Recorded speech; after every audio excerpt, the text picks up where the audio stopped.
What's up, everyone? Welcome to my corner of the internet. I'm your host, Ryan Kramer, and this is Crossover Commerce, presented by PingPong Payments, the leading global payments provider helping sellers keep more of their hard-earned money.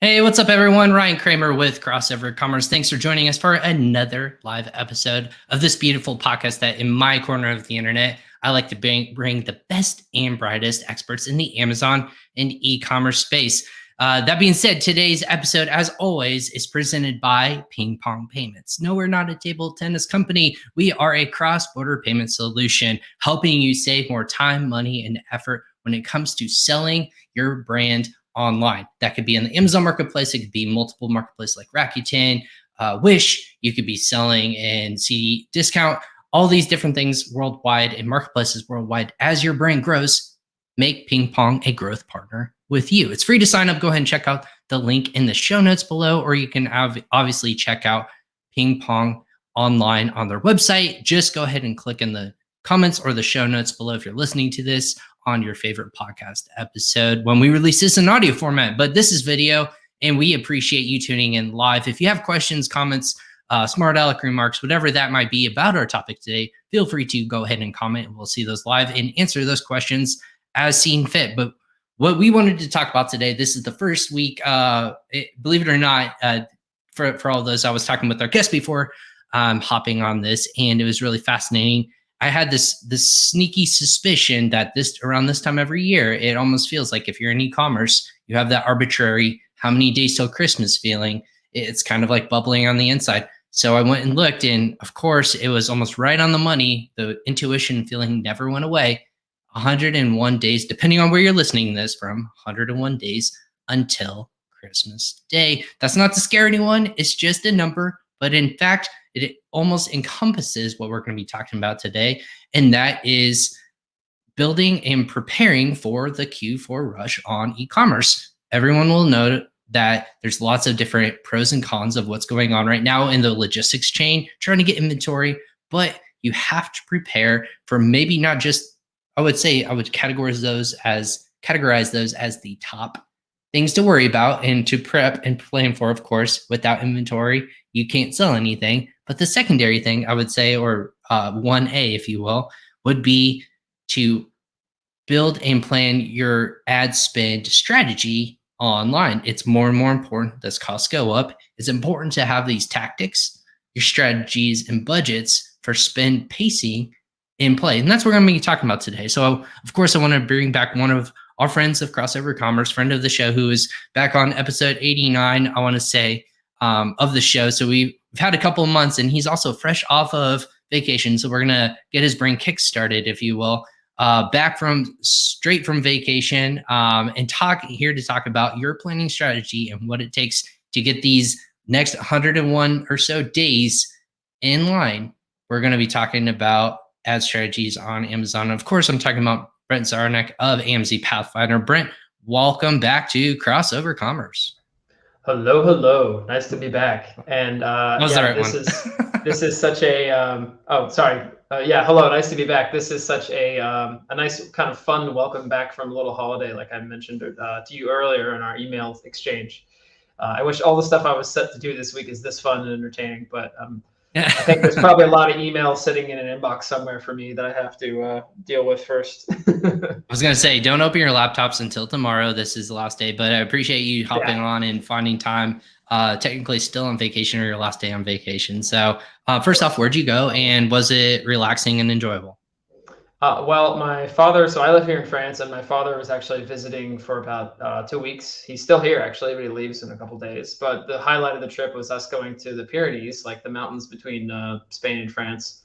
And we did a gravel cycling event there. So we spent 3 days riding up some like obscenely big mountains. So relaxing, no. Refreshing, yes. Good time with my dad, who I haven't seen much in the last 2 years, thanks to COVID, yes. Of course. So it definitely checked a lot of the boxes that I was looking for. Yeah, but relaxing it wasn't. I think I'm still recovering physically. So. Well, the Pyrenees, famous for obviously Tour de France, which I believe it or not, this is the first year I almost I watched almost every single day. It was that enthralling, and It's a really good maybe it's race a this year. set. I was gonna say it's a great race this year, but it's always fascinating to see the landscape. I mean, like I say, the landscape, the countryside, the mountains, and everything a beautiful country like France has, which I know you're lucky to have. So super involved in biking, I'm assuming, since that's what you guys decided to do, right? Yeah. This was. I mean, I grew up cycling. My dad worked for Bicycling Magazine for many years, and so it's a big part of my life. Really? Just yeah. Mhm.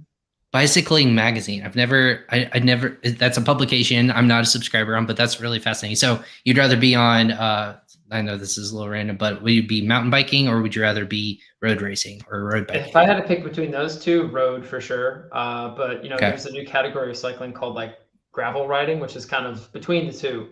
And that was what this event was. So it was a lot of road, but I had really thick, like knobby tires on my what looks like a road bike. So it's kind of like between the two. So a lot of dirt, a lot of gravel, a lot of mud. But then we're on the road as well. So it's kind of and going at fairly high speeds, especially when descending down Tourmalet. So it was I intense. was Yeah. gonna say, yeah. For the mountains, like that scares me just driving, but on a bike, I can't imagine Yeah.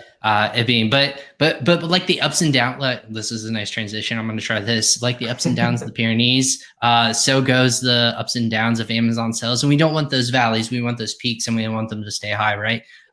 So Q4, like I alluded to in our introduction, 100 Q4 is a lot closer, but technically Christmas Day, less than 101 days away. So that gets a lot of people in panic mode. This is the countdown. We start pushing this out farther and farther every year. I think this year is going to be even more exacerbated in my mind. I think you're going to see people shopping earlier than ever just because the supply chain is so backed up. You want to be able to get inventory and just goods in general at a quicker speed. Costs are going to continue to skyrocket. So a lot of people are trying to do this earlier. So Brent, Seems like that's this is what, unfortunately the case, yeah, with shipping right. containers, So, especially. I mean, we hear this from all of our clients, right. like except those that source domestically in whatever country they're selling. Like we have a couple, American businesses that are made in America, a couple in the UK that are made in the UK, some that are European that are made in other parts of Europe. So they're not contending with some of that. However, that's a reality for many of our other clients. So yeah, we hear about that nonstop. Of course. So with that being said, like I mentioned before, that's kind of the most important cornerstone, the keystone, if you will, of your business. You have to have that in place. I know lots of people are just waiting. I think the statistic is on average their inventory, geez, it's sitting on the water. Once it even arrives in port, technically it's sitting there for a week or two on average. And that's about on average what it takes to get across the ocean, depending on, again, where you're shipping and sourcing from. So that being said, that's kind of the tricky part about planning and forecasting. And we wanted to talk about taking that into account. What really are the biggest things that is there much that we're going to have to really worry about this year in terms of our Q4 planning with that being in mind, or is it kind of business as usual? Still strategies are in play. You have to, the more spend, you're going to be looking at different tactics to kind of stand out and bidding on those keywords. What are the major things that are kind of either giving you heartburn right now, or things that lots of our listeners need to really truly focus on coming into the next 100 or so days? Well, I mean, the first step that's a prerequisite for any campaign that we're going to set up or run, or any of our clients are going to talk to us about setting up and running, would be having sufficient inventory and having a good product with good reviews, right? Those things are always a prerequisite. And, that kind of goes without saying almost, but that has been an issue for a lot of our clients, even those that we consider to be very successful long-term businesses with like steady sales, especially in the last couple of years, especially last year. Many clients, and I've heard this from other agency owners, are down year over year in terms of revenue, but that's just kind of a given because I think last year's COVID explosion with e-commerce was totally unprecedented, and no one had foreseen that in 2019. A lot of people were caught flat-footed. A lot of businesses weren't ready for that. Some of them were and benefited tremendously. And a lot of businesses that we work with did a lot of expansion on the back of that. And then they've had to walk some of that back because some of those products didn't work out as well as they thought, or the demand wasn't as strong as it was during COVID times when things were like really intense with e-commerce. I think a lot of people are returning to physical stores. I'm really curious to see what the breakdown is going to be this year with foot traffic, starting in those run-ups to Christmas, because like you said, Christmas is 101 days, but I kind of counter proposed to you. Yeah, but if you're buying stuff 101 days from now, it's already too late. You want to be in Black Friday or the 2 weeks before. You don't want an upset girlfriend or boyfriend or kids or whatever when it comes to that. Exactly. Well, for those last minute shoppers, yeah, this is your triple digit warning, and it's actually a lot shorter because the ads are even starting nowadays. I think it's super fascinating. Again, we're kind of alluding to the logistics and supply chain more so, but they alluded to, I mean, I think it was an IBM or more like logistics and more like tech focused. It's one of those, hey, you see a trendy product, kid wants it, you're trying literally forever in various different ways to buy it. You see there, it's literally off the shelf in a retail store. You're looking online, refreshing constantly. I know I was doing that in certain products last year, but last year was a different, really weird caveat. Like I said, like 2020 was this weird, it inflated a lot, but then kind of this year's kind of resettled. You saw not as much growth. You saw it actually resettle down to traditional numbers. But I see a lot of people who are almost like upset, like they knew that it was inflated and then it came down, obviously. Is that pretty consistent with your clientele? Is it, isn't that hey, those expectations, like right. They're like, oh yeah, like these aren't real numbers. Understand that this is a temporary condition and is probably unlikely to repeat itself the same time next year. Year over year, your numbers for middle of September are not going to look the same as they were during that COVID period. And yet still people are disappointed. Yeah, it's kind of funny because like you have their logical brain and then their irrational side where it's like, man, but still I wish it was like it was last year. It's like in some cases, on advertising side, we can't get the same results we did last year because just demand was so much stronger. And that's kind of one thing I can talk about a little bit with the budgeting, because the amount you spend is entirely based on demand. You're not going to be able to get the clicks and spend the money if the demand isn't present. And September and August are generally speaking like slower-ish months because things really start to heat up in quarter four. And of course, depending on the product line and everything like that. But I know for a lot of our clients, we found spend is lower in August, and despite it being a long month, 31 days. So with that being said, so we're going in September. Like right now, this is live in September, midway through September. Right now, strategies are what you're planning for Q4. Strategies, pacing, budgets are confirming. What are the must do right now for September going into the next 2 weeks, essentially, because Q4 starts in 2 weeks? Like what are those things that we're conditioning sellers for? What do we need to be doing to prep for Q4 right now? Yeah, that's a good question. I think the first thing would be to look at last year's data, right? So what happened last year? Now, we just spent 5 minutes talking about how different COVID made everything. And I think one trend that we have seen, and I've confirmed this with other agency owners or people who work at aggregators who have managed a lot of spend, is that CPCs actually are up year over year. I'm someone who in the past has really kind of, I'd say like poo-pooed this idea because people are always like, Amazon's getting more expensive. Amazon's getting more expensive. I've been hearing that since 2016. And that's actually like had not been really true for many years because that was a feature of or a function of the time of year and whatever product category that person was in. And they'd say, oh, it's getting more expensive. But if you looked at the data in aggregate for a given category or set of clients, it actually wasn't. It was a roller coaster, right? It depended on time of year. And maybe there was some months year over year that were more costly. But now we've consistently seen, I think it's like 3 quarters in a row that Amazon is actually getting more expensive now, especially if we're talking about, the main ad type that people think about when they think about Amazon PPC, which is sponsored products, right? Which is what a lot of these new budget features I wanted to, chat a little bit about are really for. They're for sponsored products. They don't exist yet for sponsored brands or sponsored display, which from my own anecdotal data we have from our client base, make up maybe 20% and 10% respectively of accounts spend, depending on the account's needs and the client's kind of interests and being found different places in the ecosystem. But still, that means that sponsored products is anywhere from like 65 to 75% of spend in an account. So it's still the majority, it's still the monster, right? And that's why these budget features are important for that particular campaign type. Absolutely. And like since we last talked, obviously there was a Prime Day and I saw some numbers like which ad spends for just technically 2 days, but 2 days was astronomical depending on the category type. Really depends obviously with the need, the volume. Um, the supply and demand, again, that's the economics 101. What's supply and demand? The more supply, the more demand, the more costly it's going to be. So that being said, going into this year, has there been anything surprising in terms of like category wise, or is it all pretty much holding traditional in terms of, you're going to play out the nose for supplements in those high involved categories, but is it just because lots more people are investing money into PPC that it's becoming overall more expensive, or is there any kind of like insight that you're seeing there?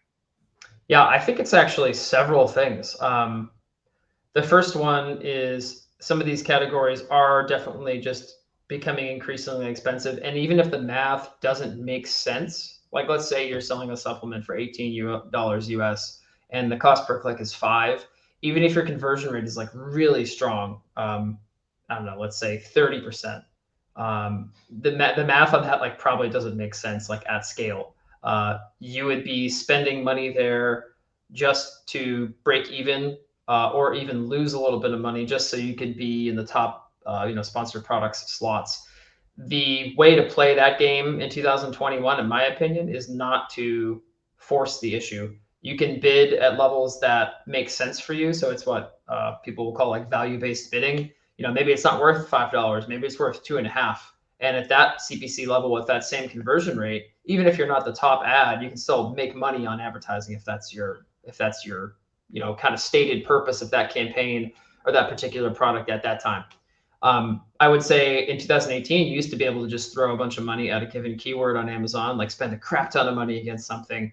And even if the conversion rate wasn't great, well, you got lots of clicks, you got lots of impressions, and you had lots of people visit the page. And everyone, doing that was helping Amazon's algorithm basically say, okay, this is relevant for this keyword, and let's get it to the top. But now I think Amazon's way more focused on conversions and add to carts and actual purchases than they are just how amount of money you spend.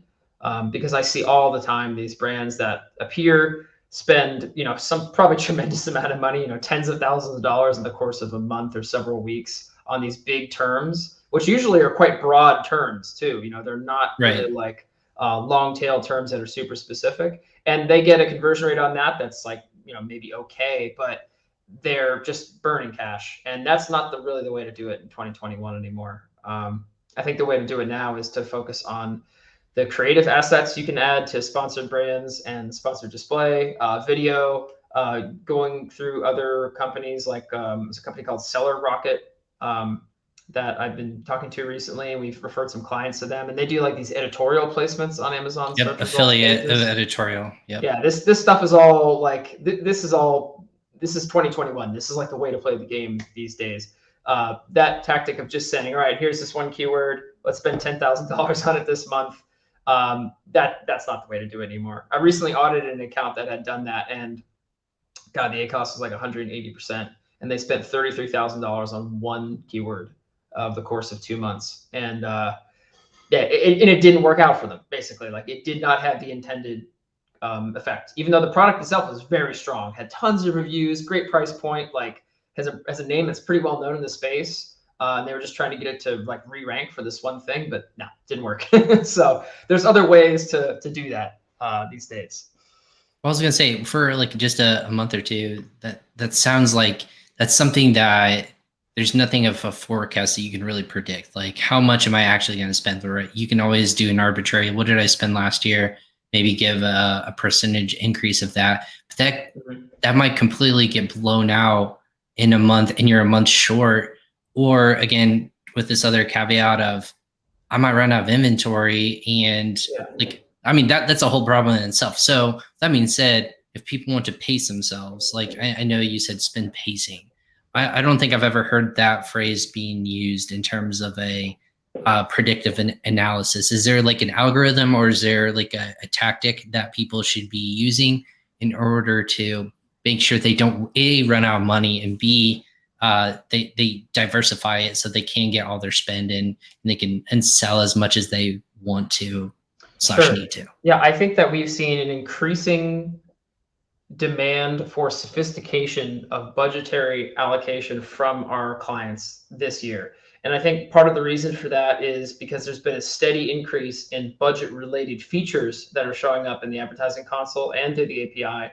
And I can talk about some of those specifically, but I would encourage, I'm speaking, to you as the listener, as the Amazon business owner, the seller, talk to your internal person, talk to your agency, talk to your, marketing, friend who does it for you at the business, whoever manages your ads, and have a conversation with them about, okay, what's our monthly budget? And then how do we break that down into individual product lines or product families? And then start to get even more granular. What kind of campaigns are we going to use between those product families? Just keep drilling down into it. It doesn't mean you have to stick exactly to this plan, but it could be really a good idea to say, okay, we're going to spend 40,000 this month, 40,000 USD. And of that, 7,000 is going to go to our top seller that has 3 variations. And we know that the black one sells the best, and the red and the yellow are pretty good. We'll put keywords for those too. But of that, let's say 70% of that is sponsored product spend, and 20% is sponsored brands, 10% is sponsored display. Let's make sure we have some video in there. Let's allocate a little bit of money for that. And then you can start to back out individual budgets at the portfolio level or at the campaign level from there. And Amazon is adding new features that make some of that stuff easier, actually. So we're really thankful that they're doing this. And everyone's getting access to these things. It's not just us at the agency side. This is stuff that's appearing inside of advertising console. And, we log in some mornings, we're like, all right, a new present. It's like Christmas every couple of weeks with Amazon these days with budgets. All right, I think you're muted. There it is. I got notified. I was like, your mic is muted and you're talking, you idiot. That's again, I do this 153 episodes and I try to move things around and not make noise because it's important to hear what you're saying and I don't want to have noise in the background. But that being said, I've noticed a lot of new features in the really recent weeks on the buyer's side.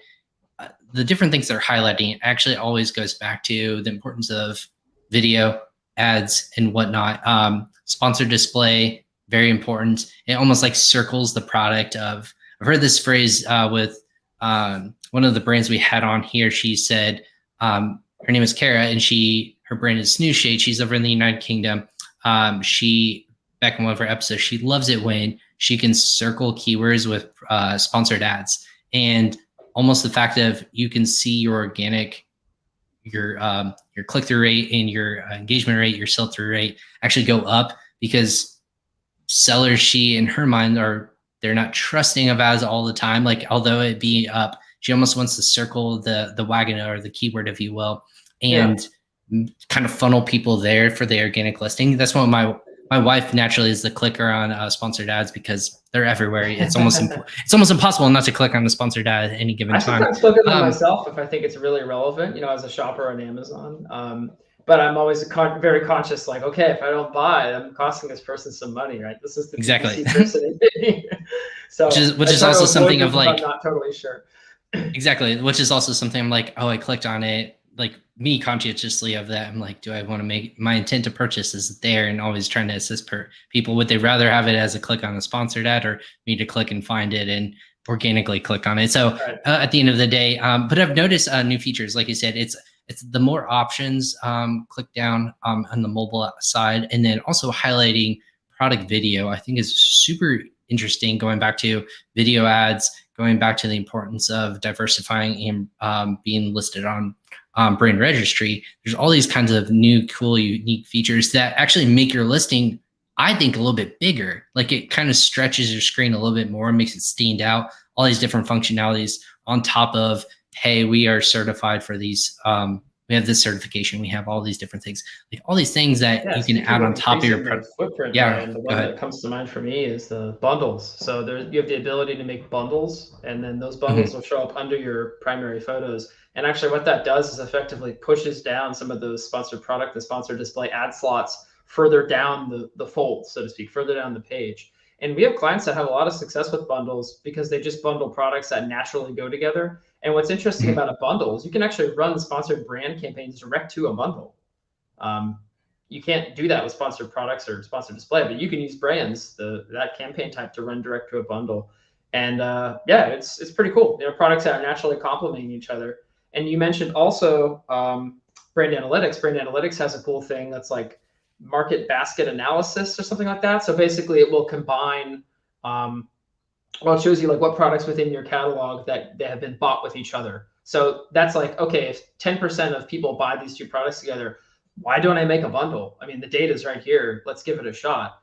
And there's another one that shows you products that shoppers have examined before buying yours or looking at yours. And so this is the way you can use sponsored display to get on those pages too, by looking at what ASINs or competitors are. A lot of times they're ones that you're probably familiar with already if you know your space, you know your market on Amazon, but still it's quite helpful. Yeah, absolutely. And I mean, the other thing, the other major thing that, I mean, this month for some reason is actually been a high buy on Amazon for one reason or another. But at the end of your purchase, there's this call out function of follow brands that you purchase from. It could be you, the seller, follow you, the seller, or like an actual 1P brand. It could be, for example, I bought a fan because it's hot as all get out here. And Indiana doesn't know what season is. It's cold, it's hot, it's all over the place. So I got a fan and said, exactly. I mean, just here in the Midwest, it's nauseating at times. Like this is seasons for you. If you love seasons, come here and you're going to get them all 100 times a year. But that being said, the brands itself that are you're calling out like are Honeywell, but also if you have brand registered products, they will ask you, say, hey, would you follow these products for new and upcoming product releases? Also super fascinating to know that you can run obviously campaigns to those people who post things like that. What's kind of your take on Amazon funneling and making this really actually belligerent call out to follow brands, not products? Don't just come here for products, get involved with the brand itself. This is, if I'm not mistaken, that you can click follow from the store page, right? The Amazon store page, but you're saying it's prompting you when you do checkout. I'm actually not super familiar with that. Even as an Amazon shopper, I bought something just last week, but I don't think I saw. I think it was it might have been mobile only, but if I can find an image, I will put it up for all of our viewers, but then listeners, if you're curious, I think I made a post about this on LinkedIn a couple days ago. So what it is specifically highlighting, one right after purchase. It is, it's right here. It was very recently, so it shouldn't be that far down. When it comes to shopping online, it's a follow function. Yeah, when you go to the page itself. So for the listener, if you're going to a brand page, so if you're shopping on Amazon, you find a product page, bought and sold by, or buy this product underneath the title of the product title page or title of the product itself. You can click on that brand, and when you go to the brand, you can filter by products or sort, whatever they themselves are putting on there about the product, company, about sellers, so on and so forth. But there is a actual functionality where you can follow them for new product releases. You get prompted by either push notification, I believe, on mobile, or you can actually get emailed of new products. The brand itself has those analytics and actually creates this, I think, unique opt-in to a brand of, hey, I like this product, or I want to know about new features that are coming out. Almost like when's the new Apple iPhone coming out? People want to get notified of all those new releases. But in theory, this in itself is, again, so many pictures for some reason. Oh, here we go. All right. So let me post it up to the camera real quick and see if my screen can do it. So when I order this brand, follow the brands from your purchase, or it'll be a brand that actually is its own 3P brand, and then Kowei, which are filters. Again, these are products that are, let me refocus in there. So for the brand itself, obviously there's lots of different callouts to that. So I think it's very fascinating that at the very end, when you make that purchase, like, thank you for your confirmation, it says, now follow the brands you from your purchase. I think that's a super interesting call out that you can start to now engage with that brand. And it's really highlighting that fact. Is that going to maybe push its way down to any sort of ad products or any sort of campaign features that you can? Well, I know you can send out these emails to those that follow your brand, right? And so you can send an email that is actually from Amazon, but is through the follow feature, right? So they still kind of own the customer and they have that following relationship because they're following you on their platform. but you can say, here's a new product we launched. And technically, I think the window for that is like 90 days. So if you launched a product anytime in the past like 3 months, you could be like, it's new, look, even if it didn't come out like today. So I know that clients have taken advantage of that like straight away. We have people who we just said, hey, try this out. Not something we manage from the ad side, honestly, but interesting.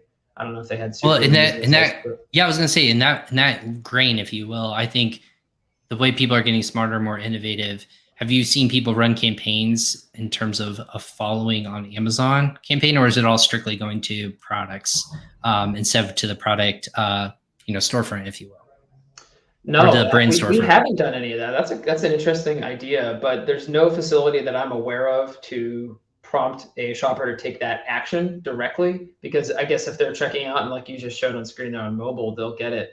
I was gonna say earlier, I'm like an old man when it comes to e-commerce. I just buy stuff like on my computer. I don't like the mobile experience as much, but I think that I'm in an increasing minority there.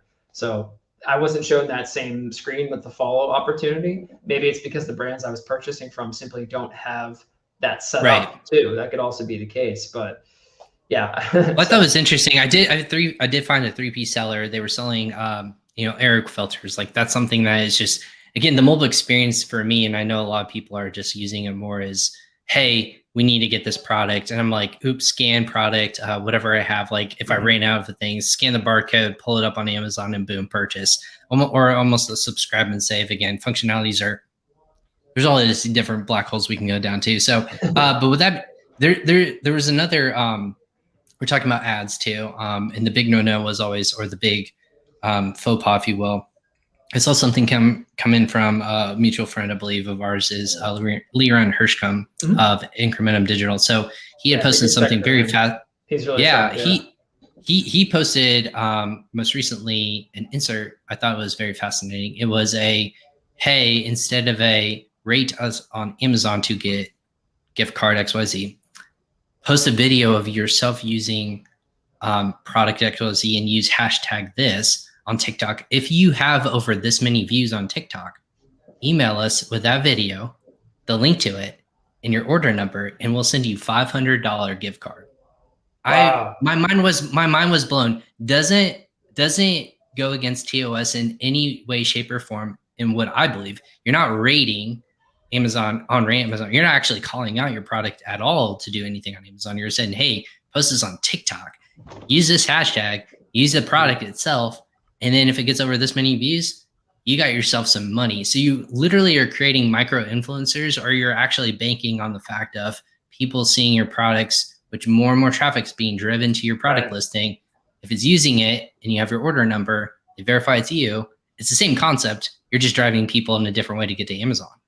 And you're casting a very wide net too. So instead of having to go out and like search for specific influencers, they're kind of coming to you if they're, I guess, savvy enough to read the insert. Because I'm sure some people don't read the insert, and that might be a shame, but those that do. I'm always reading the insert because I'm fascinating how people want to call it out. Yeah, I do that too. So. Yeah, I think being in the industry, we just have a nature of doing it. Even in France, there's a lot of 3P sellers that I order from.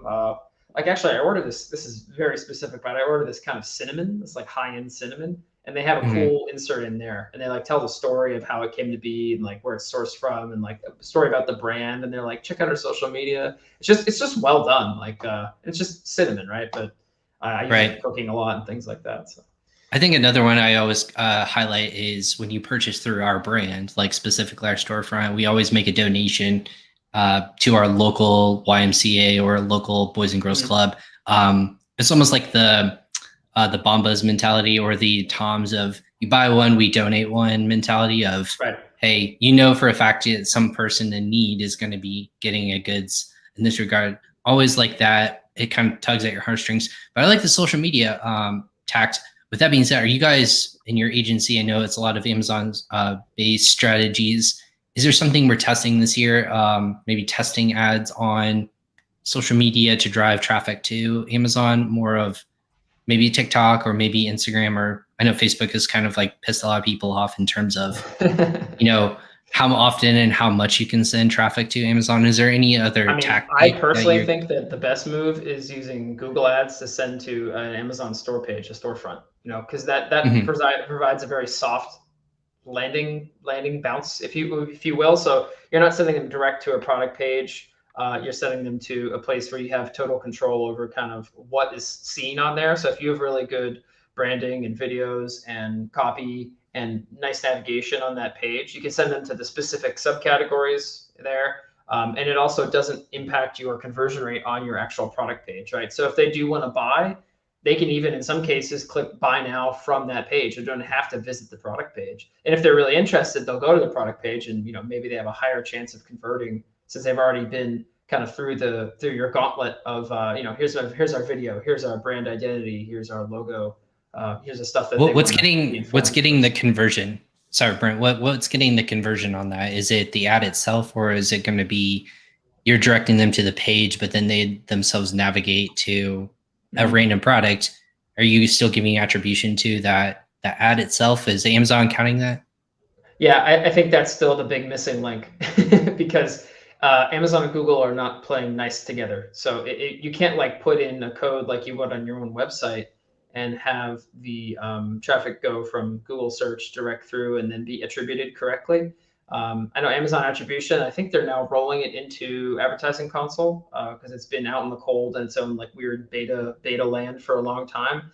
But as I understand it, they're actually limiting some of the features. I don't think that they have any intention of making their Amazon attribution work with Google's, Google Ads, basically. So right, no URL. I'm speaking from this from an experience of just having done it a couple of times. We don't really offer this as a service at Pathfinder because, yet again, it's like a black box when it comes to attribution. We're really focused on the Amazon internal stuff still, and probably always will be. Quite honestly, we like to stick with that.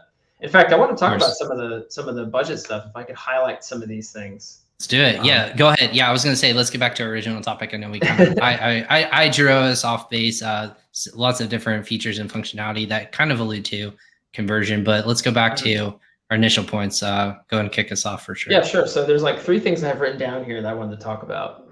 And these are all like these new features that have come out. So the first one is this budgets tab. So if you're inside of Advertising Console, you'll notice, and this is a bit hard to do without a visual, but if you log in, you'll see a thing called budgets up in the top left, and it says beta next to it, the gray box. And this is basically a new way to look at your campaigns, and it's only sponsored products campaigns for now. But the idea here is there's a couple of new columns of data that it gives you. The most useful one, in my opinion, is average time in budget. So you can actually sort and filter by average time in budget. So you can say, here's the date range I'm going to set. It's the last 3 days. Let's say September 13th, 14th, or I guess 12th, 13th, 14th. We don't want to include today for obvious reasons. And then we can say what campaigns have been in budget less than 50%. And by doing that filter, you'll see, oh, here are all the sponsored product campaigns that actually have spent a very low amount of time in budget, actively spending, actively working. Previously, we've had to rely on just being inside of the Advertising Console and seeing when campaigns went out of budget. Amazon did add a filter for that like some time ago, but there's always a bit of a delay anyway. So this gives you like more of a zoom out helicopter view on that. And so if you know that, you can start to make changes based on it.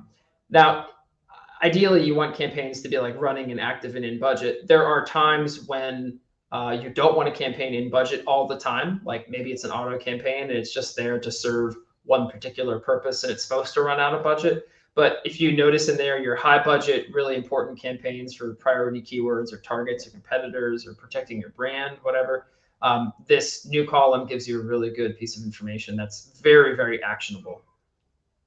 That's cool. I think that's really neat. I mean, obviously there's lots of takeaways too of like tweaking and a little more insight and granular, and data is never a bad thing to have, right? So the fact that Amazon's giving you that kind of those things to kind of weaponize, like optimize, I would say weaponize would be a stronger word, but optimize those campaigns, if you will, and tweaking it so that you are getting to, maximizing every campaign that you can possibly. So very cool. Is like a case study or a takeaway that you've seen by using that you've been able to make a lift anywhere, shape or form, or what would you? It's led us to do 2 things. So let's say that a campaign is a priority campaign and we see that its average time in budget is like low. So a lower percentage would mean, it's not spending in a lot of the hours when you probably want it to.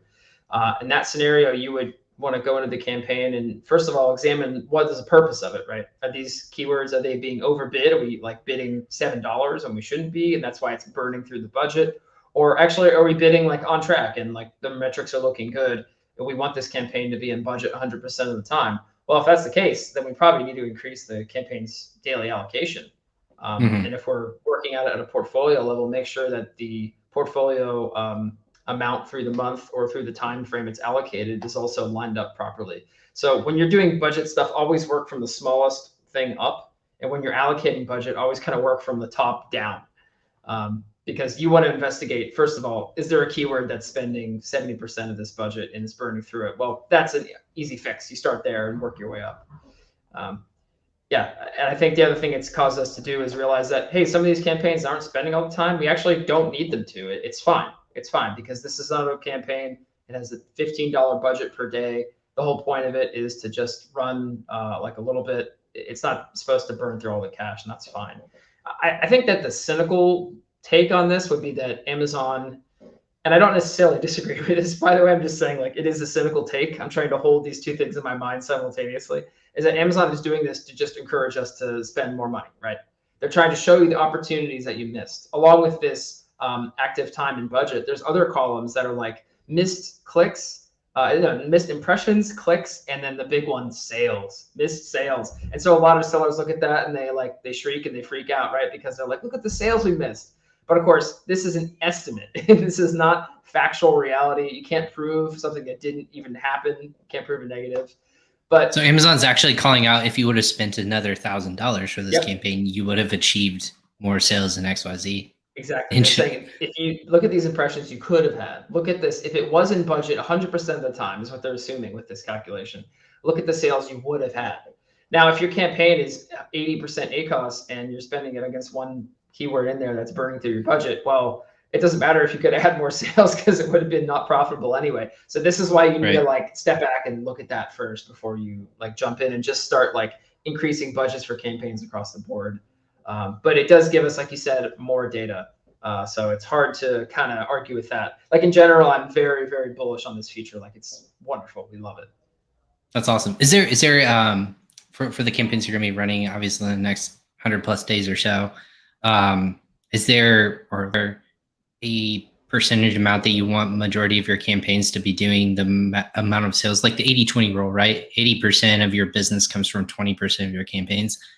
I wouldn't think that's being applicable to, you don't want that to be applicable to your PPC campaigns. Is it, what's kind of the rule of thumb in Q4? I would say, in general, the more budget that a client has to allocate, the more interesting things we can do. Because there is like an order of operations in Amazon advertising. Like we wouldn't start with spending a bunch of money on sponsored display. That wouldn't be the first thing we would do. But if we have matched demand and met the kind of capacity that we think is appropriate for spend and the returns we're getting from it, from some of the more basic campaign types, like we start from the bottom and work our way up, then we're going to be spending against sponsored display.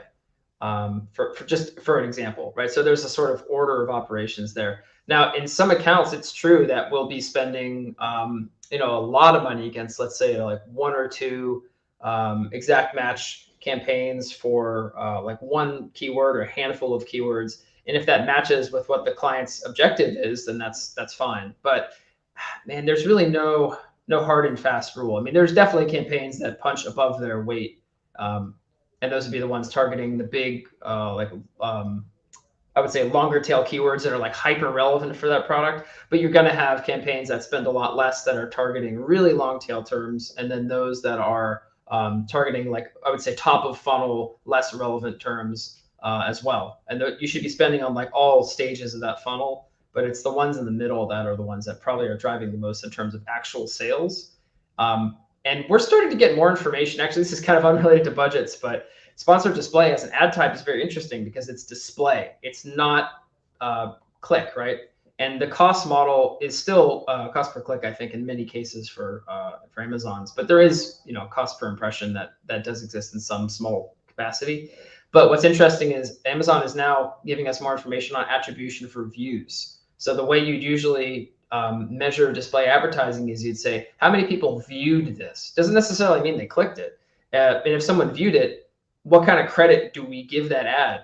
Maybe someone has saw your supplement like 14 times in sponsored display campaigns, and then they finally went and they bought it, but they never actually clicked any ad. So who gets credit? Does the ad get credit? Does the organic get credit? This is where it starts to become gray. It's the marketer's catch-22, if you will, of who gets credit for which campaign. Because I swear to God, there's a brand of, obviously I'm in podcasting, we do video elements. So there's a brand that come up with like video lights. Always view it. I clicked on maybe once, and then all of a sudden now it's everywhere. It's on Facebook, it's on LinkedIn, it's following me on Google, it's on Amazon. They got you. And they got me, right. They got the click. So somebody won. And then I went a couple times to, their website. Obviously then they'll pixel me and follow me around with the specific product I take a look at.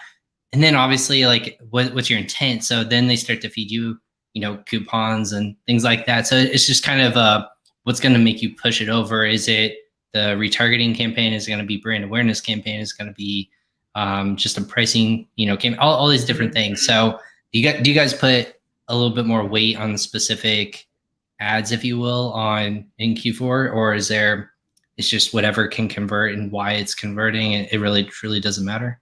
Well, what's interesting about Q4, and this is actually super relevant to the next thing I want to talk about with the budgets, is when you're spending, when you're allocating the spend, because we can look at historical data for our clients in aggregate. We have it stored. We can look at this. We can say this day in particular was horrible for conversion rates. It was 5%, which on Amazon for ads is like not great. But then this day here across the board for our clients, and then we can break it out by different marketplaces like Mexico, US, whatever. But it was 13%. We would probably rather want to spend more money on the day when it was 13% than the day when it was 5%. So let's just look at last year. Let's drill down to this client. Let's look at information we have in the software that we use, but also the software that we keep as far as like archiving data. And that is where this next thing comes in, which is the budget rules per campaign. And this is something that's really exciting. So if you go into a sponsored product campaign, yet again, this is just sponsored products, you can augment budgets based on either a schedule or performance metrics. So the way that this first came out, Ryan, it was really exciting, was like just the schedule, super basic. It was like, all right, you can boost your campaigns for Halloween. And Amazon said, here's the suggested dates that we give you for Halloween. And it was like, I don't know, 5 days around the Halloween run up or something like that. The idea being, okay, your campaigns that you're specifying, this one you're working in right now, it's going to automatically boost according to this schedule. And so we haven't in the past had the ability to do this like built into Amazon. There are softwares that do this, and we've used those in the past. And sometimes they work, sometimes they don't. Sometimes you have to go to the campaign console at 2 a.m. and do it yourself, or you have to get a team member who's in a different time zone to do it. But now we do have a built-in like feature for this. So stands to reason, everybody wins. We allocate more money towards the right campaigns for the right products at the right time. Amazon gets more of our spend, but yet again, we have increased performance and sales during that time period. So they're called budget rules. So you can add these budget rules to sponsored products. And the other way that they've done this recently, which is even more exciting for us because we're on like the nerdy side of ads, is performance based. So you can say this ACOS, this click-through rate, and I think the last one is like maybe conversion rate, is of a certain amount. Like let's say ACOS is sub 25%. If that's the case, I would like this campaign to be boosted. I want to increase the budget. You can do it by percentage, like 25%. So then you have the campaigns that are like, it's kind of a Darwinian process, right? Those that are the good performers, why would you not want to pour more gasoline on those? And then conversely, the ones that suck, well, too bad. They're going to be decreased by 30% or whatever. So yet again, this is possible through third-party software. And like we've done that for years, but now it's actually built into the interface and you can go in there and you can see it. And, hopefully it's going to be supported through the ad API if it's not already. And they're going to keep building on this feature. It's really exciting, actually. So this is when you could use data from last year, or you could say, hey, we know Halloween is big for this particular grouping of products. Let's make sure we have these budget rules in place. And then we don't have to get up at 2 a.m. and do it ourselves, or have our VA from a different time zone do it. Amazon's software is going to do it for us. That's amazing. I mean, those are great functionalities that obviously should have probably existed probably years ago. But hey, they're caught up, and now people like you and me and everyone out there who is running an agency, running multiple brands, this is obviously very clutch. Mhm. I've kind of thought about this too. You said using other tools.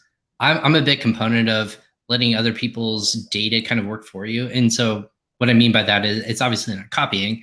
It's essentially when to start planning. So if we're talking about seasonal products, I think you and maybe everyone else can agree that it's always when people look at retail stores. So I'm going to use retail stores as almost this this data analyses kind of test area, if you will, of when products might start to be good to start adding and maybe advertising and maybe putting more spend into. Is they on a retail side like Walmart or Hobby Lobby or anything like that, you see seasonal products come out pretty darn early, right? You see, so Halloween probably hit right around Labor Day. So that would be September 6th. So that's 2 months of time.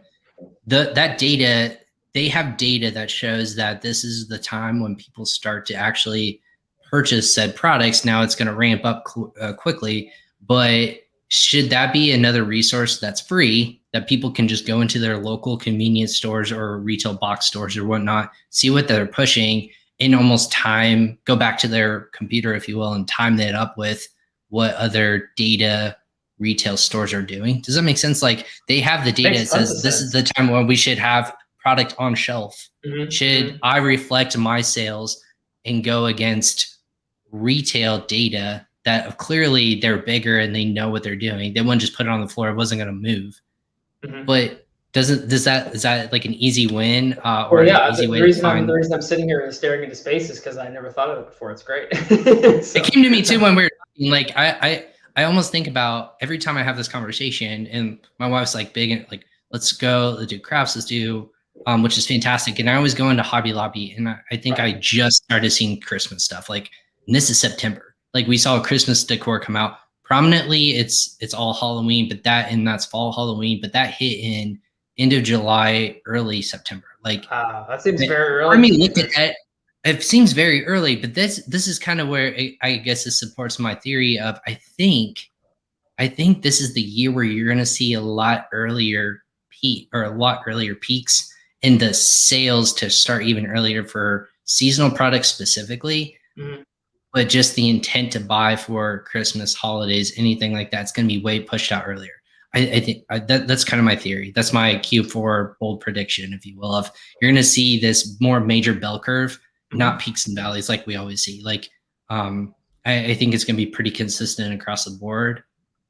Hopefully not maybe plateau, but Ryan, which is what I mentioned with this the budget rules is when Amazon first came out with this feature, they had it's called recommended events. They say, hey, take a look at these events that are coming up. And I think they're probably going to keep that refreshed.